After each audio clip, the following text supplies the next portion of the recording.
आपण पाहत आहात लोकसमीक्षा न्यूज नेटवर्क आणि या आहेत आजच्या सुपरफास्ट न्यूज।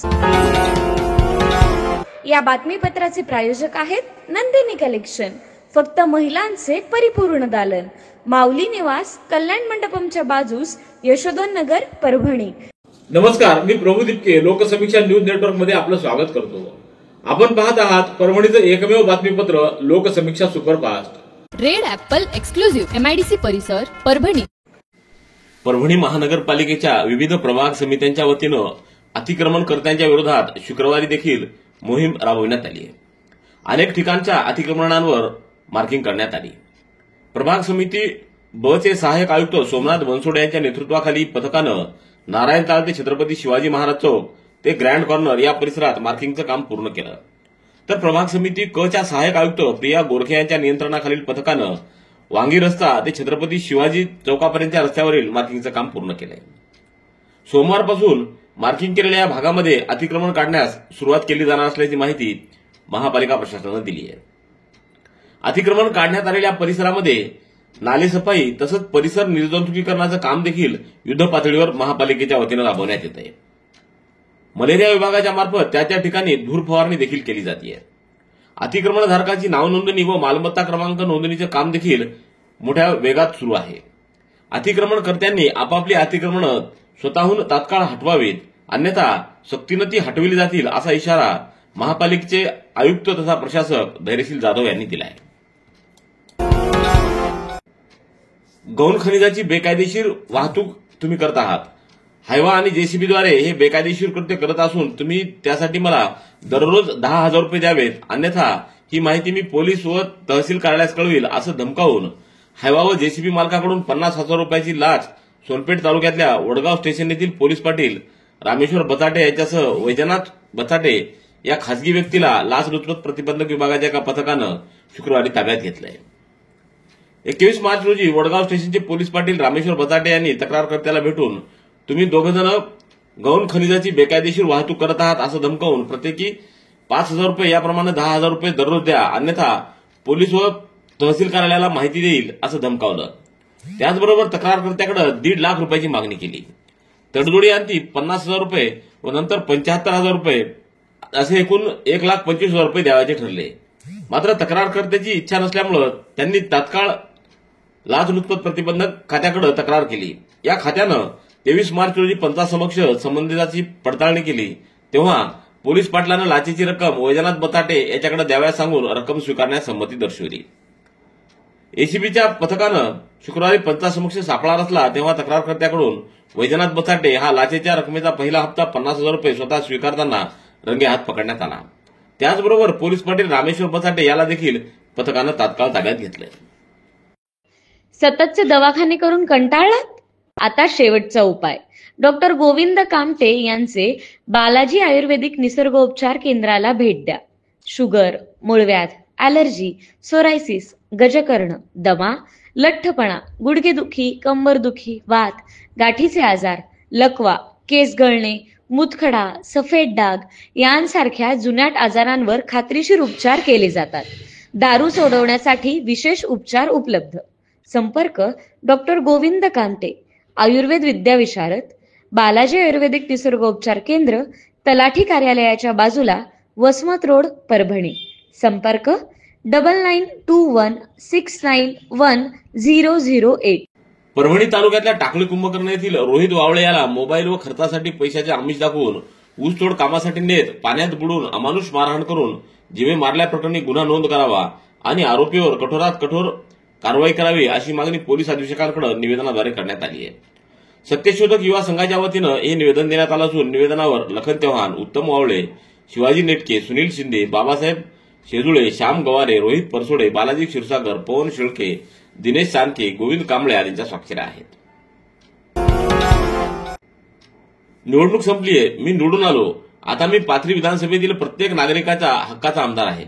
माझ्याकडे आलेल्या प्रत्येक नागरिकाची समस्या सोडवण्यासाठी आपण सदैव कटिबद्ध आहोत असा विश्वास आमदार राजेश विटेकर यांनी व्यक्त केलाय। गाव तिथं शाखा या मोहिमेअंतर्गत पाथरी तालुक्यातल्या रेणाकळी इथं राष्ट्रवादी युवक काँग्रेस शाखेचं 3 एप्रिल रोजी आमदार विटेकर यांच्या हस्ते उद्घाटन संपन्न झालं। याप्रसंगी पाथरी बाजार समितीचे सभापती अनिल नकाते, जिल्हा परिषदेचे माजी सभापती दादासाहेब टेंगसे, माधव जोगदंड, अजिंक्य रखाते, रोहन सामाले, गणेश दुगाने, शिवाजी कदम आदींची उपस्थिती होती. भारतीय जनता पार्टीचे प्रदेश सरचिटणीस संजय केनेकर यांचा विधान परिषदेवर निवड झाल्याबद्दल येथील भारतीय जनता पार्टीनं शुक्रवारी सायंकाळी व्यंकटेश मंगल कार्यालयामध्ये आयोजित केलेल्या एका कार्यक्रमात सत्कार केला. या कार्यक्रमात जेएनपीटी मुंबईचे अध्यक्ष तथा उद्योगपती विवेक देशपांडे हे अध्यक्षस्थानी होते, तर माजी आमदार गजानन घुगे, माजी आमदार रामराव वडकुते, श्रीकांत देशपांडे, चैतन्य बापू देशमुख, प्रवीण साले, ज्येष्ठ नेते विजय वरपुडकर, बापू घडामोडे, अमरनाथ खुरपे, अशोक सेलगावकर, राजेंद्र चौधरी, मोहन कुलकर्णी, प्रमोद वाकोडकर, बाबासाहेब जामगे, चंद्रकांत डाळे, भागवत बाजगीर, सादिक अली इनामदार, अनंता बनसोडे, विजय अग्रवाल आदींची उपस्थिती होती. सर्वधर्मीय फुले शाहू आंबेडकर जयंती महोत्सव समितीच्या अध्यक्षपदी प्राध्यापक किरण सोनटके यांची सर्वानुमते निवड करण्यात आली आहे. प्राचार्य डॉक्टर विठ्ठल घुले यांच्या अध्यक्षतेखाली संपन्न झालेल्या बैठकीमध्ये प्राध्यापक किरण सोनटके यांची निवड करण्यात आलेली आहे. तर कार्याध्यक्ष म्हणून डॉक्टर सुरेश हिवराळे, मुंदाजी शेवाळे, सचिव सुशीलकुमार देशमुख, त्र्यंबक ओडसकर, तर मुख्य समन्वयक म्हणून अनिता सरोदे आदींची निवड करण्यात आलेली आहे. प्रतिवर्षाप्रमाणे याही वर्षी भव्य सार्वजनिक रामनवमी जन्मोत्सव साजरा करण्यात येणार आहे. यानिमित्त शहरातून भव्य मिरवणूक देखील काढण्यात येणार आहे. या मिरवणुकीमध्ये रामभक्तांनी सहभागी व्हावं असं आवाहन खासदार संजय जाधव यांनी केलं आहे. 6 एप्रिल रोजी रविवारी सार्वजनिक रामनवमी जन्मोत्सव संपन्न होतोय. या मिरवणुकीमध्ये झांज पथक, वारकरी दिंडी, उज्जैन महाकाल देखावा, अयोध्येतील वानरसेना व अनेक सजीव देखावे असणार आहेत. ही मिरवणूक छत्रपती शिवाजी महाराज पुतळ्यापासून निघून छत्रपती शिवाजी चौकापर्यंत जाणार असल्याची माहिती देण्यात आली आहे. सेलू शहरातील कायदा व सुव्यवस्थेबरोबरच चोऱ्या, घरफोड्या, रॉबऱ्यांसह गुन्ह्यांच्या घटनांना प्रतिबंध व्हावा या दृष्टीनं माजी उपनगराध्यक्ष तथा स्वर्गीय नितीन कला क्रीडा मंडळ व व्यायामशाळेचे सचिव संदीप लहाने यांनी पोलिसांना सौर ऊर्जेवर चालणारे सीसीटीव्ही कॅमेरे भेट दिले असल्याची माहिती पोलीस निरीक्षक दीपक भोसे यांनी दिली आहे. केंद्रीय मार्ग निधी अंतर्गत सेलू तालुक्यातल्या मोरेगावपासून हतनूर, वालूर व जिंतूर तालुक्यातील कौसळी, बोरी व वसापर्यंतच्या रस्त्याच्या सुधारणेकरिता 10 कोटी रुपये मंजूर झाले आहेत. पालकमंत्री आमदार मेघना बोर्डीकर यांनी या रस्ते कामाकरिता निधी मिळावा यासाठी केंद्रीय स्तरावर मोठा पाठपुरावा केला होता. त्यातूनच MH 548B मार्गाकरिता ही रक्कम 31 मार्च रोजी मंजूर करण्यात आलेली आहे. Red Apple furniture, smart furniture for smart people, exclusive Parbhani शहरातील भव्य शोरूम रेड ॲपल एक्सक्लुझिव्ह, भारतातील स्मार्ट फर्निचर ब्रँड आता आपल्या परभणी शहरामध्ये. हो, आता आपल्या परभणी शहरामध्ये. या अंतर्गत ऑफिस, बेडरूम, डायनिंग, लिव्हिंग इत्यादी प्रकारचे फर्निचर आपणास मिळेल. Bedroom set, bed, dressing table, sofa set, कपाट, डायनिंग टेबल, टीपॉय आणि स्टील फर्निचर इत्यादी सर्व प्रकारचे फर्निचर तेही आकर्षक किमतीमध्ये उपलब्ध आहे. एक वेळ अवश्य भेट द्या. रेड ॲपल फर्निचर, MIDC परिसर, भारतीय स्टेट बँकेच्या जवळ, परभणी. गंगाखेड शहरातील जिल्हा दिवाणी व फौजदारी न्यायालयातील तालुका वकील संघाची नवीन कार्यकारिणी नुकतीच जाहीर करण्यात आली. त्यामध्ये अध्यक्षपदी अॅडव्होकेट मिलिंद क्षीरसागर आणि सचिवपदी अॅडव्होकेट प्रल्हाद डमरे यांची सर्वानुमते निवड करण्यात आली आहे. उर्वरित कार्यकारिणीमध्ये प्रत्यक्ष मतदान घेऊन कार्यकारिणी निवडण्यात आली. त्यानुसार उपाध्यक्षपदी प्रसाद शेटे, सहसचिव भूषण साळवे, तर कोषाध्यक्ष म्हणून संतोष मुंडे यांची निवड झाली आहे. यावेळी निवडणूक निर्णय अधिकारी संतोष मुंडे यांनी तर सहाय्यक म्हणून गोपीचंद पौळ यांनी काम पाहिलं. मागील 2.5 वर्षापासून रखडलेल्या केरवाडी शिरपूर रस्त्याचं काम सुरू करण्याची मागणी मान्य झाल्यानं काल 6 गावातील ग्रामस्थांनी उपोषण मागे घेतलंय. त्यासाठी प्रशासनानं लेखी आश्वासन दिलं असून 5 एप्रिलपासून रोडच्या कामाला सुरुवात होईल. मुख्यमंत्री ग्रामसडक योजनेचे अभियंता मेराज खान आणि कॉन्ट्रॅक्टर प्रकाश साठे यांनी उपोषणकर्त्यांना लेखी दिलंय. तत्पूर्वी महावितरणनं उपअभियंता रावडे यांनी देखील शिरपूरसाठी नवीन रोहित्र आणि विद्युत खांब देण्याचं मान्य करत लिहून दिलंय. शिवाय शिरपूर ते पालम रस्त्यासाठी देखील तरतूद करण्याचं मान्य करण्यात आलं असल्यामुळे उपोषणकर्त्यांनी उपोषण मागे घेण्याचा निर्णय घेतलाय. नांदेड जिल्ह्यातल्या आसेगाव इथं काल सकाळी 11 महिला मजुरांना घेऊन जाणारी ट्रॅक्टर ट्रॉली विहिरीत पडल्यामुळे झालेल्या दुर्घटनेतील मृतांच्या कुटुंबियांना मुख्यमंत्री सहायता निधीतून 5 लाख रुपये देण्याचं अर्थसहाय्य जाहीर करण्यात आलंय. अपघातात काही महिलांचा मृत्यू झाल्याची दुर्दैवी घटना आहे अशी भावना व्यक्त करून मुख्यमंत्री फडणवीस यांनी श्रद्धांजली अर्पण करत त्यांच्या कुटुंबियाप्रती संवेदना व्यक्त केल्या आहेत. हिंगोली जिल्ह्यातल्या गुंजगाव येथील या महिला होत्या आणि शेती कामासाठी त्या जात होत्या. परभणीच्या ग्रामीण पोलीस ठाण्यासह तालुक्यातल्या दैठणा, ताडकळस आणि जिल्ह्यातील गंगाखेड पोलीस ठाण्याच्या हद्दीतील विविध भागामध्ये दुचाकी विद्युत मोटार चोरी प्रकरणातील आरोपीला येथील स्थानिक गुन्हे शाखेच्या पथकानं नांदेड इथं केलेल्या कारवाईत ताब्यात घेतलंय। या आरोपीच्या चौकशीतून पोलिसांना एकूण 6 गुन्ह्यांची उकल करण्यात यश आलंय।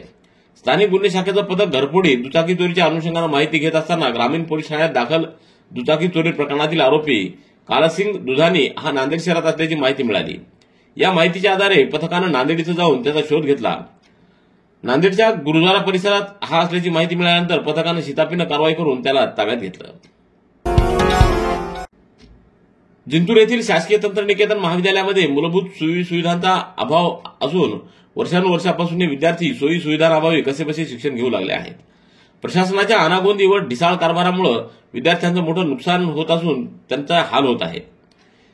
याबाबत अखिल भारतीय विद्यार्थी परिषदेच्या वतीनं कार्यकर्त्यांनी महाविद्यालय प्रशासनाला जागा करण्याकरिता 4 एप्रिल रोजी महाविद्यालयासमोर जोरदार टाळनाद आंदोलन केलंय।